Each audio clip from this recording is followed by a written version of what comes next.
Par vous remercier du fond du cœur pour cette invitation à l'association qui nous a conviés.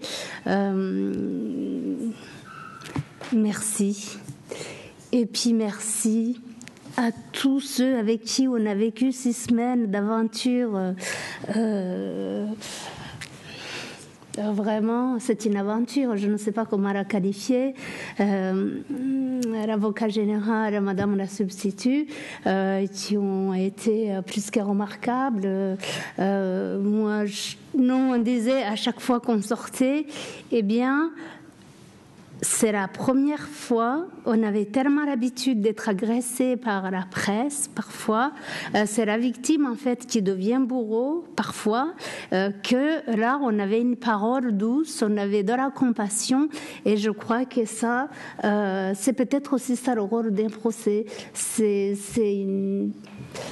le procès sert à guérir certaines choses, sert à la reconstruction de soi, sert à nous reconstruire tous, en fait, hein, quelque part. Voilà, au-delà d'arrêter l'impunité, au-delà de ce que ça comporte comme justice humaine, parce que des personnes qui ont fait ça, qui ont fait des choses abominables, qui ont commis des crimes abominables, je ne vois pas comment la société peut le tolérer et les laisser constamment se balader comme ça, à côté de nous, vivre normalement. Donc c'est notre devoir, me semble-t-il, de dire non. Voilà. Alors, je n'ai pas préparé du tout de discours. Mon mari, qui devait faire une petite présentation, est souffrant. Hein, il ne peut pas être là, mais il vous salue. Voilà. Donc, l'aventure du CPCR, donc le collectif des parties civiles, qui est né en 2001, au lendemain du procès de Bruxelles, parce que les Belges sont en avance, très en avance sur nous. C'était en 2001 où le premier procès des 4 de Boutaré, comme on l'a appelé, a eu lieu. Cette aventure, on y avait plus ou moins participé aussi parce que je suis originaire de Boutaré, et les personnes qui ont créé le collectif en Belgique, c'est mes amis. Il y avait mon frère aussi là-dedans qui était membre fondateur de ce collectif belge, ce qui fait que, j'allais dire, j'étais nourrie déjà par avance par ce collectif d'amis et de militants pour la justice. Alors ensuite, comment, je ne me souviens, c'est vous qui m'avez dit, on ne vous demande pas de faire un discours, mais comment vous travaillez, comment vous procédez. Je peux très bien vous dire qu'on est vraiment des amateurs enquêteurs, on n'a aucune formation, ni moi, ni mon mari, ni d'ailleurs d'autres. On est vraiment des citoyens ordinaires comme vous, mais tout simplement on porte une histoire très lourde qui est extraordinaire, hein, par la force des choses, par le crime qu'elle véhicule derrière. Comme je crois que c'est Sylvie Pons qui en a parlé en disant en 96, elle a été bouleversée par ce qu'elle a vu. J'allais dire, bon, malheureusement, 94, ça a été le summum du crime, mais en fait, ces crimes-là existent depuis un certain nombre d'années. Des personnes qui ont mon âge, enfin ma génération, celle d'un peu avant, celle d'un peu après, on a grandi sans parents parce que à l'époque, on arrivait, on arrêtait les papas, on les amenait, les grands frères, toute personne, tout outil qui était susceptible de monter peut-être au créneau et de faire de la politique. Donc ils devaient disparaître. La plupart ont péri dans les geôles rwandaises, d'autres ont été assassinés tout simplement, et puis d'autres étaient en exil, se sont exilés, et c'est ceux-là d'ailleurs qui sont par la suite, leurs enfants sont rentrés, qui se sont constitués en rébellion, etc., etc. Mais on n'est pas là pour faire de la politique. Mais pour pour tout dire, je pense qu'une fois qu'on est indigné, une fois qu'on a été peut-être été écrasé par le poids de l'histoire, d'une histoire lourde, je crois qu'il ne faut pas attendre que d'autres fassent le travail à notre place. Je crois qu'il faut se lever, y aller. Il ne faut pas se poser trop de questions. Je crois que je ne peux pas vous dire autre chose. En 96 déjà, plus 97, quand je recroisais, on arrive au Rwanda, moi, qu'est-ce que je faisais? Je cherchais qui était encore en vie, parce qu'elle est morte. Cela, c'était l'absence totale. Vous arrivez, c'est le vide, presque le vide absolu, je ne sais pas comment dire. Vous arrivez à des endroits, vous ne reconnaissez rien, tout est disparu, les maisons, les arbres, les chiens, les chats, enfin c'est le désert total, c'est le vide. Donc on arrive quand même 96-97 à repérer quelques rescapés, et je crois que c'est cela aussi, au-delà de nos amis de Bruxelles qui ont constitué le premier collectif, qui avait déjà commencé le travail avec le juge Van der Merch. Je pense que c'est les rescapés les plus proches déjà qui nous ont interpellés. Je pense à la Sainte Famille, où j'avais une rescapée de la famille qui a survécu, et je crois que c'est elle qui m'a dit « Écoute, viens, je vais te montrer ». Donc, à partir de là, il me semble que on ne peut pas reculer. Dès 97, on a commencé à recueillir des témoignages, on ne savait pas trop qu'est-ce qu'on allait en faire, mais comme dans l'affaire Munyeshiaka, il y avait déjà une plainte, tout ce qu'on a ramené, on les a donnés chez l'avocat, chez Maître Bourdon, me semble-t-il, à l'époque. Donc c'est vraiment un travail complètement d'amateur, qui n'a pas de fil conducteur. Une fois qu'on sait que le génocidaire est ici, mais ce qu'on poursuit, et je voudrais quand même le souligner, c'est quand même des planificateurs.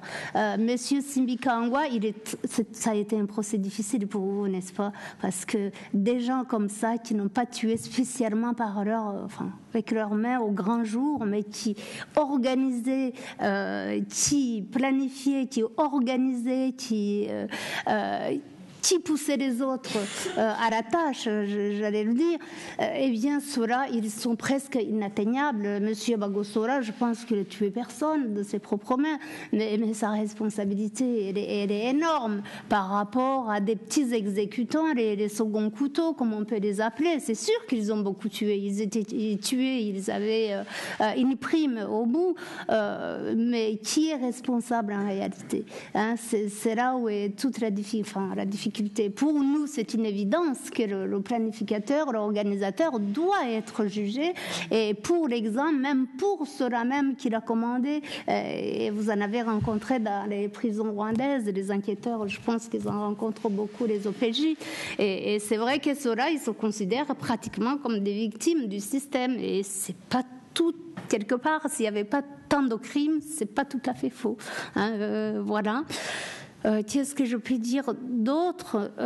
Moi, mon inquiétude, c'est que tout repose sur les témoignages, vous l'avez évoqué, tout repose sur les preuves. La justice, c'est la preuve. On ne peut pas condamner personne sans preuve, bien sûr, c'est normal. Mais puisqu'on commence à juger tard, comment allons-nous faire? Moi, c'est vraiment comment allons-nous faire? Les principaux témoins disparaissent. La plupart sont déjà morts. La plupart, ils n'ont pas été filmés. Et on ne pourra pas confronter à ce qu'ils ont dit en 2000, en 96, etc. Donc, comment allons-nous faire? Donc, c'est encore des procès. On va accuser les juges et les magistrats d'impartialité, de fabrique, parce que nous, évidemment, vous l'avez entendu, vous l'avez compris, nous, les associations, on est des menteurs, on est des fabricants de preuves, on est tout ce que vous voulez. Mais bon, ça, soit, il faut l'accepter pour essayer d'avancer. Donc, difficulté de témoignage, ça, moi, ça m'angoisse assez, je crois. Vous aussi. Gros souci sur aussi la culture. Parce que on l'a vu dans le procès Simbikangwa, quand on ne veut pas parler à un blanc, on veut bien parler, mais vous avez vu le recul des témoins, comment ils ne vont pas parler. Vous avez vu le contexte. Vous avez vu la zone où habite Monsieur Simbikangwa. Ce monsieur, il est dans une zone gangrenée vraiment par tous les ex du régime, par tous les extrémistes. Ils étaient tous concentrés dans un rayon de 5 km. Donc tout le pouvoir était concentré sur cette colline, cette grosse colline de chez Simbikangwa, etc. Et les témoins, vous imaginez, les petits témoins qui sont arrivés de là-bas, comment ils avaient peur. Ils n'avaient pas peur de Kagame, mais ils avaient surtout peur de l'endroit où ils allaient, comment ils allaient rentrer et comment ils allaient pouvoir revivre au milieu, parce que génocide de proximité, bien sûr. Donc ça, je pense que ça va être un gros souci, et évidemment, ça, oui. Quand il n'y a plus de témoins directs, ou qu'il en reste un ou deux, mais je pense aussi que dans ce procès Simbikangwa, au vu de qui il est, il y a des militaires, je pense, qui auraient pu témoigner si c'était sous anonymat, sous protégé, bien sûr. Et là, c'est un gros souci, donc je crois que vous l'avez soulevé. Qu'est-ce que je peux dire d'autre? Ce que je peux dire d'autre, c'est sûr, c'est pour les victimes. Ce que vous avez vu, vous l'avez vu, il y en a tant d'autres. Comment faire? La plupart ne veulent pas témoigner, ne veulent plus témoigner, ou ils ont témoigné, ils en ont marre. Oui, on a témoigné auprès du TPIR, on a témoigné, la Belgique est venue, le Canada est venu, la Suède est venue, maintenant la France vient, on en a marre, on ne veut plus rien dire, c'est terminé, on n'a encore rien vu. Donc le ras-le-bol du témoin 20 ans après. D'autres difficultés que nous, je peux vous dire, j'ai la chance de parler la langue. Moi, on n'arrive pas à me mentir. Je sens des choses quand même. C'est peut-être culturel. Des personnes qui peuvent mentir, charger l'autre. C'est vrai que on peut se faire avoir. Bien sûr. Et ça, il faut vraiment faire attention. Je sais que nous, dans nos enquêtes, on est pur, on en jette des témoignages. On sent en interviewant quelqu'un, on sent qu'il y a quelque chose qui se cache derrière, on le sent. On l'a senti dans la famille de Gahamani. Il se passe des choses pas très propres, bien sûr, dans une même famille. Donc, c'est subtil, c'est pas facile.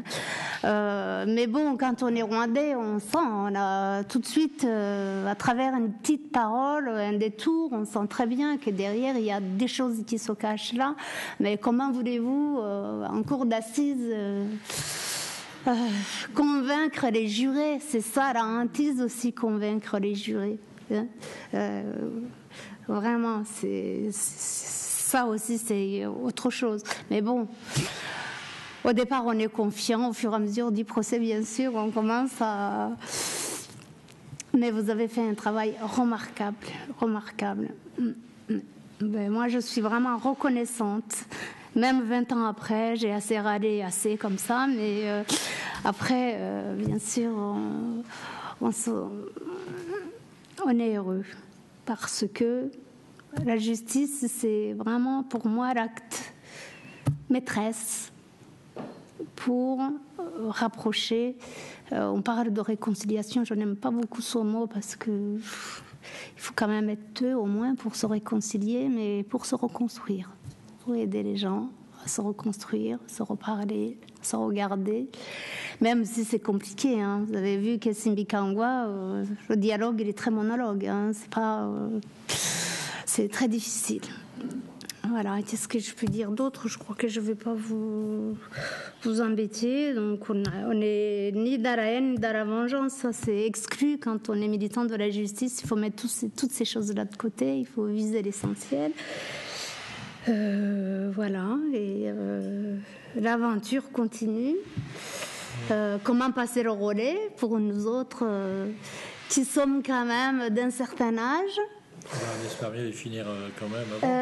Non, c'est quand même pas facile parce que pour faire le travail qu'on fait, il faudrait que le parquet prenne le relais. C'est ça. Parce que quand on porte plainte, vous nous demandez un certain nombre d'autres choses. À l'époque, vivre pour enquête, parce qu'avant, on nous demandait l'adresse de la personne. On nous demandait déjà carrément un dossier bien constitué, bien fini. Comment voulez-vous, nous, à notre niveau, je ne sais pas si vraiment les personnes en face se rendent compte de ce que c'est, ce qu'on demande aux victimes.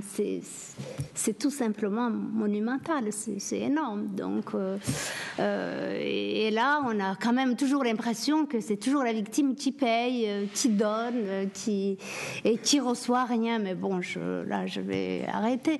Et tout ce travail-là n'aurait jamais été possible sans les avocats comme Simon et ses camarades qui y ont cru à nous, qui ont pensé qui nous ont accompagnés vraiment pendant des années. Sans nous, on n'aurait jamais pu rien faire. On n'a jamais fait du droit. On est des militants de la justice, mais on n'est rien d'autre. Donc, sans vous et tous les autres, on n'aurait jamais pu arriver à ce fameux 14 mars. Et sans toute la justice. Voilà. Merci.